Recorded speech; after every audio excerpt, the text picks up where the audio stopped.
This video is generously sponsored by MD Hair.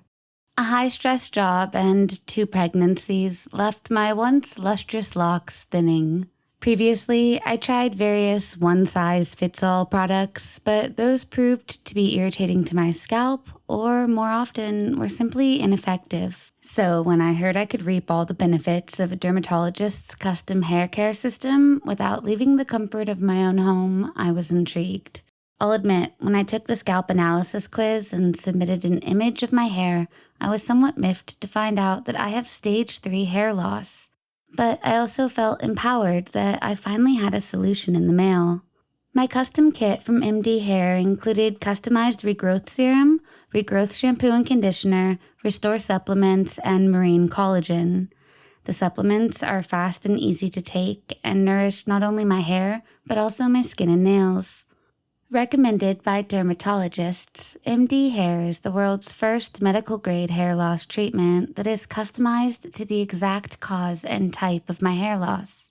Evidently, the results are stunning. Regrow your hair faster and more effectively than anything you've tried before. Customize your hair growth treatment with MD Hair. Use our promo code MYSTERY70 to get your first month of customized products at 70% off. Just click on the link in the description below. Thank you so much to MD Hair for sponsoring this video and for helping to boost my confidence just a little bit more. Lachele Nance was born on July 10, 1996, to Michelle Humos and her boyfriend in Lake Worth, Florida. Growing up, she was described as a beautiful, bubbly, and exceptionally intelligent girl. Her mother later told the media that she had a photographic memory. Lachele was close to her mother and her godmother, Lisa Taylor. Lisa and Michelle were inseparably best friends, and their kids forged a strong and close-knit bond. They frequently spent time together, often visiting and staying at each other's homes. On May 21, 2005, a Saturday, Lachele was staying overnight at her godmother, Lisa's house. It was not uncommon for Lachele to spend her weekends at Lisa's home, as her mother, Michelle, often worked on the weekends. Just like any other overnight stay, Lachele played with Lisa's children and went to bed at around 11 p.m. Lachele shared a bed with Lisa's 1-year-old grandson, and for a while, everything seemed quiet. That is, until 1 a.m., when Lisa's daughter, Danielle, returned home from roller skating with friends. Danielle decided to check up on the baby. To her surprise, Lachele was not in the bed. Worried, Danielle woke up her mother, Lisa. Frantically, the family searched the home for Lachele. They found her shoes sitting neatly by the front door, but Lachele was nowhere to be found. Lisa called Lachele's mother, Michelle, in a panic and asked her if she had possibly picked her up. Lachele's mother, alarmed, told Lisa that she had not picked up her daughter, and in a panic, she informed Lisa that she would drive to her home right away. Meanwhile, Lisa contacted police. Once police arrived at the house, Milagro Cunningham, a 17-year-old teenager who had been living with the family, knocked at the door of the home. When police opened it, they saw Milagro laying on the ground, wearing a shirt that was torn and covered with dirt.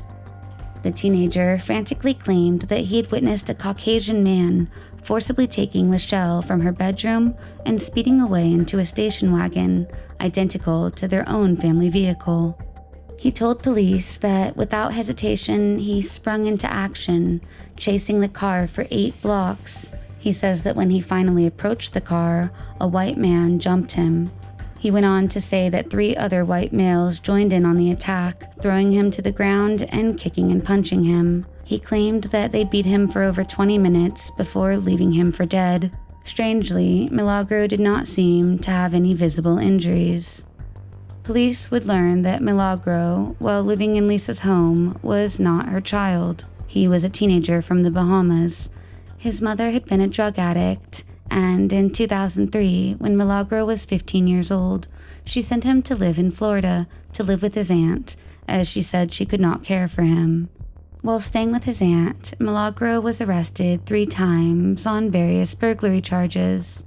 He had also been arrested for throwing a rock through a car window. He had been enrolled in John I. Leonard High School in Lake Worth, but he had dropped out after one of his arrests. His aunt, frustrated with his criminal activities, threw him out of the house. After his aunt kicked him out, he shuffled from home to home. He soon met Eddie Taylor, Lisa's son, and became friends with him. Eddie allowed him to sleep in his mother's broken-down car. When Lisa finally learned about the boy, she felt pity for him and wanted to help. She welcomed him into her home with open arms, and he became part of the family.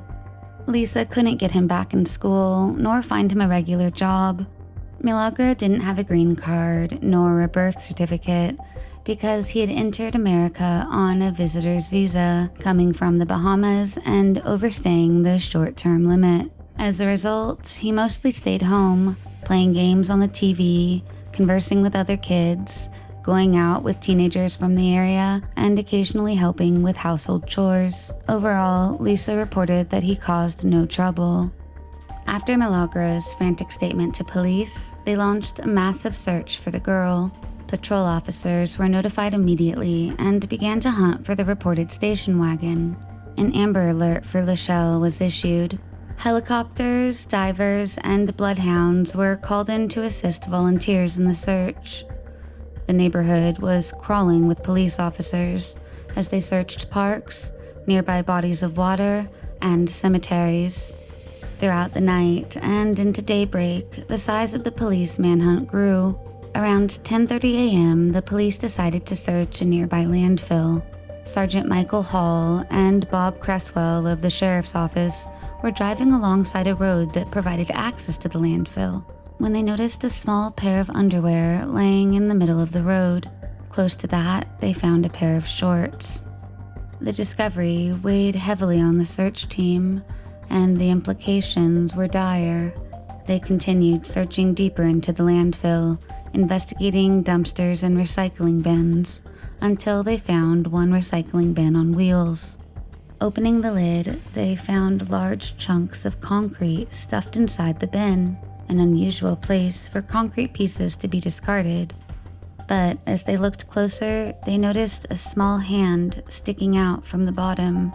The officers were devastated. They called the command post and notified that Lachele's body had been found. Her family received the awful news about her death. She was found upside down in the bin, in a fetal position. Her body was buried under nearly 200 pounds of concrete. As the officers started to remove the concrete from the bin, some of which weighed over 30 pounds each, one of the officers noticed that one of the fingers was moving. Hurriedly, they removed more pieces of concrete, doing their best to minimize any potential further harm. Fortunately, even though the weight of the concrete pressing against her body would be a significant concern to a person of any age, they managed to quickly extract her and provided immediate medical assistance.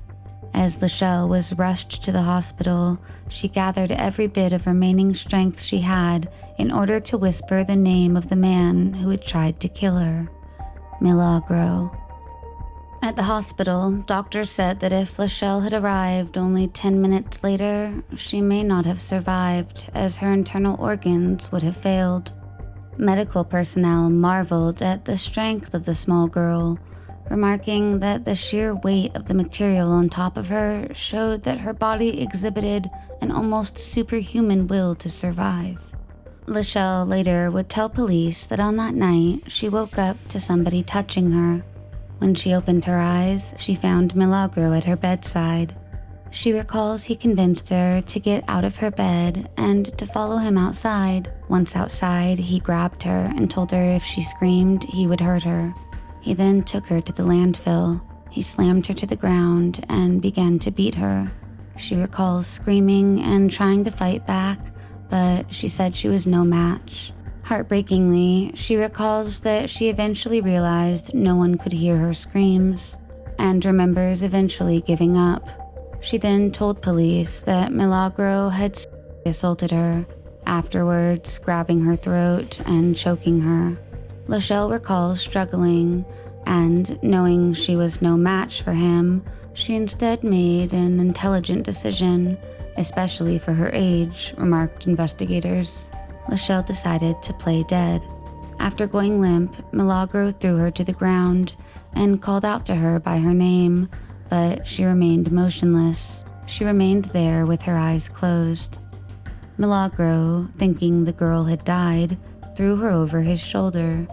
He then carried her to the garbage bin and threw her inside, head first. He then rolled the bin next to a pile of concrete, picking up the rocks and throwing them on top of what he thought was the girl's deceased body. Lachele recalls, quote, "As he was throwing the rocks on top of me, he was saying sorry and laughing after each rock." Lachele was only 50 pounds at the time, and the concrete rocks on top of her weighed nearly 200 pounds. She could not move nor scream in the tight enclosed space. She laid there for over 8 agonizingly painful hours. She said that she truly thought that in that moment she was going to die. She says that just as she felt her life slipping away, she heard faint voices. She recalls in an interview, quote, "I just remember the officers pulling the rocks off of me, and I think one was crying, not really sure which one it was, but one of them was crying. I remember that." It was at this point that she was able to move her fingers to let them know she was alive. After the girl's powerful testimony, Milagro was indicted as an adult on 6 felony charges, including attempted murder, sexual battery, and kidnapping. He was held without bail on charges which carried a possible life sentence. It took 4 years for Milagro to go to trial. Lachele's mother, in an interview, said, quote, "He's sitting there. He's got this smile on his face, this smirk, and you just want to beat the hell out of him, but you know they're not going to let you." During the trial, his defense claimed that Milagro was borderline mentally disabled and lacked the ability to plot such a crime, later claiming that he had the mentality of a 7-year-old and did not know right from wrong. Lachele's mother, Michelle, firmly rejected such a notion, saying that no 7-year-old child would attempt to strangle someone to death and then go through the effort of concealing the crime by using exceptionally heavy concrete blocks. The jurors similarly saw through the defense's insanity argument and sentenced Milagro to 4 life sentences. However, 1 year later, the U.S. Supreme Court declared life sentences without parole for juveniles to be unconstitutional.